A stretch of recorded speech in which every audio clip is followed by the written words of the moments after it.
ആർക്കും ആരെയും വിശ്വസിക്കാൻ പറ്റാത്ത കാലമായാൽ ഹബീബായ നബിയുന മുഹമ്മദ് മുസ്തഫ സല്ലല്ലാഹു അലൈഹി വസല്ലം ഭാര്യക്ക് ഭർത്താവിനെ വിശ്വസിക്കാൻ പറ്റുണ്ടോ? നിങ്ങളോട് ചോദിച്ചിട്ട് കാര്യമില്ലല്ലേ, അവിടെ ചോദിക്കണം. ഭാര്യക്ക് ഭർത്താവിനെ വിശ്വസിക്കാൻ പറ്റുന്നുണ്ടോ? ഭാര്യക്ക് ഭർത്താവ് ഒറ്റ കുട്ടി മിണ്ടില്ല. വലിയ മിണ്ടിയാൽ ആരൊക്കെ മിണ്ടിയെന്ന് സഹസന്ന് കാണുന്ന എഴുതിയിട്ടാണ്. ഭർത്താവിനെ വിശ്വസിക്കാൻ ഭാര്യക്ക് കഴിയുന്നുണ്ടോ? ഭാര്യയെ വിശ്വസിക്കാൻ ഭർത്താവിന് കഴിയുന്നുണ്ടോ? ഈ ആഴ്ച 2 വിവാഹമോചന കേസുകളുമായി ബന്ധപ്പെട്ട് ഞാൻ സംസാരിക്കേണ്ടി വന്നു. രണ്ടിലും പ്രശ്നം എന്താണെന്നറിയോ? പരസ്പരം വിശ്വാസമില്ല. ഞാൻ അവസാന വിഷയം സംസാരിച്ചപ്പോൾ ഒരാൾ എന്നോട് പറഞ്ഞു, അതെ ഞങ്ങൾ സൈക്കാട്രിസ്റ്റിനൊക്കെ കാണിച്ചതാണ്. അപ്പൊ ഞാൻ ചോദിച്ചു, സൈക്കാട്രിസ്റ്റ് എന്താ പറഞ്ഞത്? മധ്യസ്ഥ നിൽക്കുന്നോട് ചോദിച്ചു എന്താ പറഞ്ഞത്? അപ്പൊ പറഞ്ഞു, അവസാനം അവളോട് പറഞ്ഞു, വല്ലമാനത്തു മകനമ. ഞാൻ പറഞ്ഞല്ലോ ഈ 2 കേസിലും ബന്ധപ്പെട്ടു. അപ്പൊ ഞാൻ ചോദിച്ചു, ഒരു കുടുംബം പറഞ്ഞു സൈക്കാട്രിസ്റ്റിനൊക്കെ ഞങ്ങൾ സമീപിച്ചതാണ്. മധ്യത്തിൽ നിന്ന ആളോട് ഞാൻ ചോദിച്ചു, എന്താ സൈക്കാട്രിസ്റ്റ് പറഞ്ഞത്? അപ്പോ ഇവൾക്ക് ഓനെ വിശ്വസിക്കാൻ പറ്റുന്നില്ല. ഏറ്റവും വലിയ രസം കാര്യങ്ങള്, ഈ പെണ്ണ് സൈക്കോളജിക്ക് പഠിച്ച പെണ്ണ.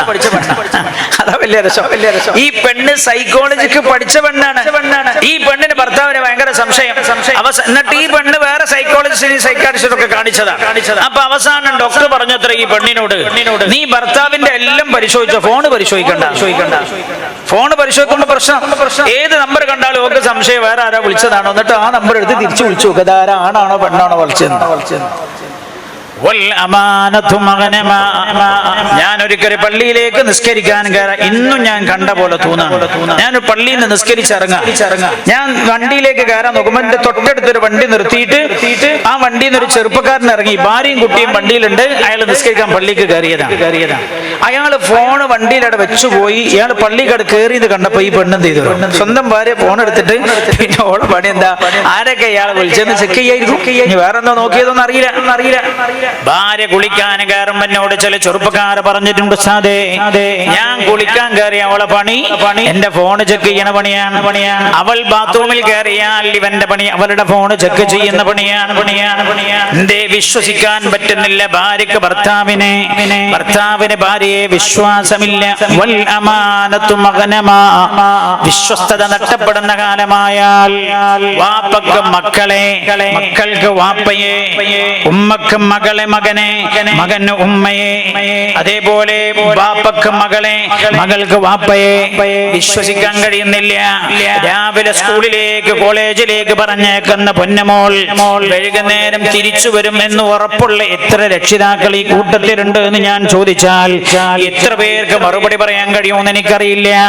വിശ്വസ്തതയില്ലാതെയാവുക, നേതാവിനെ അനുയായിയെ വിശ്വാസമില്ല. ഇപ്പൊ ഇലക്ഷൻ കഴിഞ്ഞതാണല്ലോ, പലരും ഞങ്ങൾക്ക് വോട്ട് ചെയ്തെന്ന് പറഞ്ഞാൽ ഇവൻ അപ്പുറത്തേക്ക് തിരിഞ്ഞിട്ട് പറയും, അവനൊക്കെ വലിയ ഉറപ്പൊന്നുമില്ല, ഓനെ നമ്മളെ പറ്റിക്കണ ആളാണ്. നേതാവിന് വിശ്വാസമില്ല, അനുയായിക്ക് വിശ്വാസമില്ല നേതാവിനെ. നിങ്ങൾ ചിന്തിക്കണേ. ഞാൻ ചോദിക്കട്ടെ നിങ്ങളോട്, ഒരു ഹോസ്പിറ്റലിൽ പോയി നമ്മൾ കാണിച്ചാൽ പോലും കാണിച്ച ഡോക്ടറെ വിശ്വസിക്കാനും കഴിയുന്നുണ്ടോ? വിശ്വസിക്കാനും കഴിയുന്നുണ്ടോ? സത്യം പറയും, വിശ്വസിക്കാനും കഴിയുന്നുണ്ടോ? വിശ്വസിക്കാൻ കഴിയുന്നുണ്ടോ? ഇല്ല. ഇതിന് മുമ്പ് ഒരു പെണ്ണിന്റെ പ്രസവം കഴിഞ്ഞ് ഓപ്പറേഷനാ കഴിഞ്ഞത്. ഓപ്പറേഷൻ കഴിഞ്ഞ ആ പെണ്ണിന്റെ ഉപ്പ എന്നോട് പറയാൻ, ഉസ്താദേ ഓപ്പറേഷൻ ഒന്നും എന്റെ മോക്ക് വേണ്ടി ആവശ്യമില്ലായിരുന്നു, അതാ ഡോക്ടർ ഹോസ്പിറ്റൽ വെറുതെ പിടിച്ചു വെച്ച് ചെയ്തതാണ്. ഒരു ഹോസ്പിറ്റലിൽ കാണിച്ചാൽ പോലും രോഗിക്ക് ഡോക്ടറെ വിശ്വസിക്കാനും കഴിയുന്നില്ല. ഒരു ബില്ല് വന്നാൽ, ഹോസ്പിറ്റലിന്റെ ബില്ല് വന്നാൽ ആ ബില്ലിൽ എന്തൊക്കെയോ ചതിയുണ്ട് എന്ന് ബില്ലടിച്ചിട്ട് തിരിച്ചു പോരുന്നവൻ പോലും വിശ്വസിക്കുന്ന കാലം. പരസ്പരം വിശ്വാസമില്ല.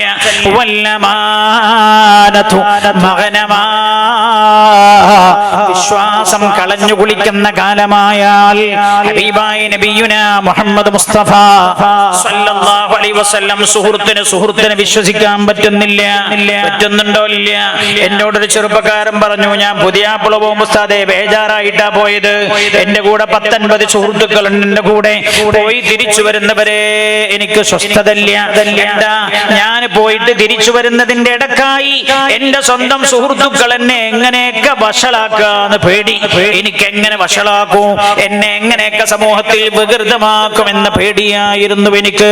സ്വന്തം സുഹൃത്തിനെ വിശ്വസിക്കാൻ പറ്റുന്നില്ല. എന്തിനേറെ കരിപ്പൂരിൽ നിന്ന് നമ്മൾ ഇടയ്ക്കിടയ്ക്ക് മയക്കുമരുന്ന് പിടിച്ചതിന് വാർത്തകൾ നമ്മൾ കേൾക്കാറില്ലേ? എനിക്ക് പരിചയമുള്ള കുടുംബത്തിൽ ഒരു സുഹൃത്താണ്. രണ്ടുപേരും ഒരേ കടയിലാ ജോലി ചെയ്യുന്നത്. ഗൾഫിൽ നിന്ന് ഖത്തറിൽ നിന്ന് നാട്ടിലേക്ക് വിളിച്ചിട്ട് പറഞ്ഞു, എന്റെ വീട്ടിൽ നിന്നൊരു സാധനം തരും, അത് കൊണ്ടുവരണം. അങ്ങനെ കൊണ്ടുപോയി കൊടുത്തു. ഒരേ റൂമിൽ ഇറങ്ങുന്നവർ, ഒരേ കടയിൽ ജോലി ചെയ്യുന്നവർ, ഒരേ വർഷങ്ങളായി ഒന്നിച്ച് ജീവിക്കുന്ന സുഹൃത്തുക്കളാണ്. പിന്നെ സംശയിക്കേണ്ടതുണ്ടോ? അങ്ങനെ അദ്ദേഹത്തിന്റെ കുടുംബക്കാർ കൊണ്ടുപോയി കൊടുത്ത സാധനം വാങ്ങി വഴിക്ക് വെച്ചാ വാങ്ങിയത്. കൂടെ ഉള്ള സുഹൃത്തുക്കൾ പറഞ്ഞത് പൊളിക്കണം. പറഞ്ഞ് എന്തിന് പൊളിക്കണം, പരിശോധിക്കണം. എന്റെ റൂമിലുള്ള സുഹൃത്തിന്റെ സാധനമാണ്. അവർ വിട്ടില്ല. പൊളിച്ചു നോക്കിയപ്പോ ഡ്രസ്സാണത്. ഡ്രസ്സിൽ ഇങ്ങനെ നോക്കുമ്പോ പാന്റ് ഉണ്ട്, കുപ്പായുണ്ട്. അങ്ങനെ പാന്റിന്റെ പോക്കറ്റ് അവർ പരിശോധിച്ചപ്പോ അതിനകത്ത് മയക്കുമരുന്നാണ്. സ്വന്തം സുഹൃത്തിനെ വിശ്വസിക്കാൻ പറ്റുന്നില്ല. വൽ അമാനത്തു മഗ്നമാ. ഹബീബായ നബിയുനാ മുഹമ്മദ് മുസ്തഫ സല്ലല്ലാഹു അലൈഹി വസല്ലം തങ്ങൾ പറയാ, അങ്ങനെയുള്ള കാലമായാൽ മാത്രമല്ല വസ്സകാത്തു മഗ്റമാ, സകാത്ത് കൊടുക്കേണ്ടവർ സകാത്ത് കൊടുക്കാതെ പിടിച്ചു വെക്കുന്ന കാലമായാൽ നബിയുനാ മുഹമ്മദുർ റസൂലുള്ളാഹ് സല്ലല്ലാഹു അലൈഹി വസല്ലം അന്ന് സകാത്ത് കൊടുക്കേണ്ടവർ ധാരാളം ഉണ്ടാകും. പക്ഷേ കൊടുക്കേണ്ടവർ മുഴുവനായി കൊടുക്കുന്നില്ല. വസ്സകാത്തു മഗ്റമാ വഅതാ അർറജുലു ഇംറഅത. കേൾക്കണേ, വഅതാ അർറജുലു ഇംറഅത. ഒരാൾ തന്റെ ഭാര്യയെ വഴിപ്പെടാ, ഭാര്യയെ അക്ഷരം പ്രതി അനുസരിക്കുക. വഅഖ ഉമ്മ, ഉമ്മയെ വെറുപ്പിക്കുക, ഉമ്മയോട് എതിർ പ്രവർത്തിക്കുക. വഅതാ അർറജുലു ഇംറഅത. ഒരാൾ തന്റെ ഭാര്യയെ അക്ഷരം പ്രതി അനുസരിക്കുക.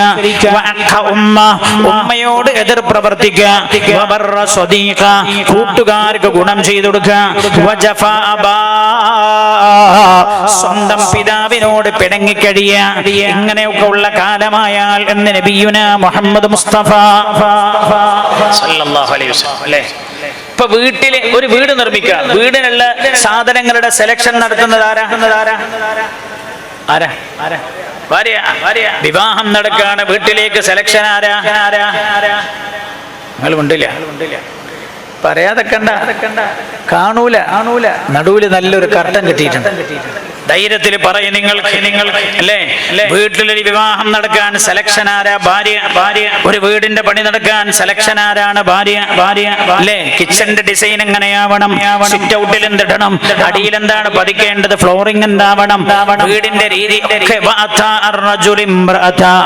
ഒരാൾ തന്റെ ഭാര്യക്ക് അടിമയെ പോലെ കീഴ്പ്പെടുന്ന കാലമായാൽ ഹബീബായ നബിയുനാ റസൂലുള്ളാഹ്, എന്നോട് ദേഷ്യം പിടിക്കരുത്, ഞാനല്ല ഇത് പറയുന്നത്, നബിയുനാ മുഹമ്മദ് മുസ്തഫ